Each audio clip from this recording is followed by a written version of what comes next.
આજ મારો વારો આવી ગયો ભજીયા બનાવવાનો. ફૂલ બ્લોગ જુઓ.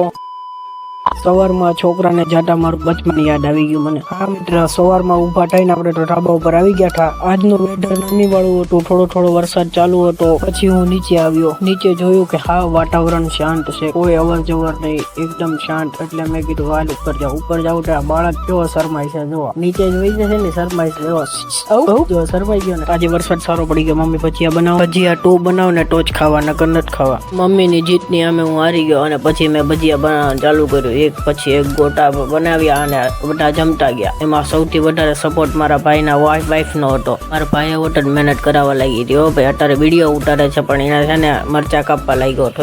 છીવારો આવી ગયો મેથીના ગોટાનો. મેથીના ગોટામાં ખાસિયત છે આપણેથી એક નંબર ગોળ જ પડે, બીજું કઈ ફરક જ ન પડે. એકવાર મારા હાથના મેથીના ગોટા ખાઈ જાવ ને તો તમે આનંદ લાવી જાય. જુઓ, તમને ખાવા હોય તો કોમેન્ટમાં લખજો. હા મિત્ર, જે બનાવે ને એને તો ભૂખ લાગે જ નહીં. પછી મેં 2 બટકા ખાઈને નીચે ગયો.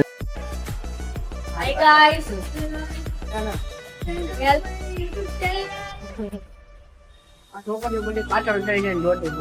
My name is Rudra Boyraj. Rudra Boyraj, my name is. My name is Radhi Patel Apur. My name is Ayush Kumar. Sani Kumar. My name is છોકરાનો બધો ઇન્ટરવ્યુ લઈને પછી હું એના બાપા હારે રખડવા ગયો. ત્યાં મને શું ખબર હતી કે વરસાદ આવવાનો છે.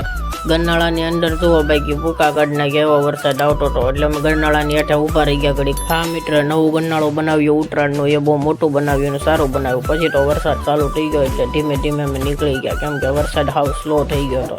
અને તમને બધાને ખબર તો છે મારે ડાયાલિસિસ તો પ્રોબ્લેમ છે, પલ્લું તો વધારે પ્રોબ્લેમ આવે એટલે હું વધારે પલ્લળવાનો કોશિશ ના કરી અને ઘરે જવાની ફટાફટ ઉતાવળ રાખી. જુઓ, મારી આંખમાં હોજો દેખાય છે ને, પણ હું આ બધા દર્દને ભૂલાવીને હું મોજથી જીવી રહ્યો છું. તમે લોકો અહીંયા સુધી વિડીયો જોઈ લીધો હોય તો લાઇક, શેર ને સબસ્ક્રાઈબ કરી નાખજો ભાઈ. તમારા સાથ સપોર્ટથી હું આગળ વધવા માંગુ છું. પછી હું ધીરે અમરોલી પહોંચી ગયો.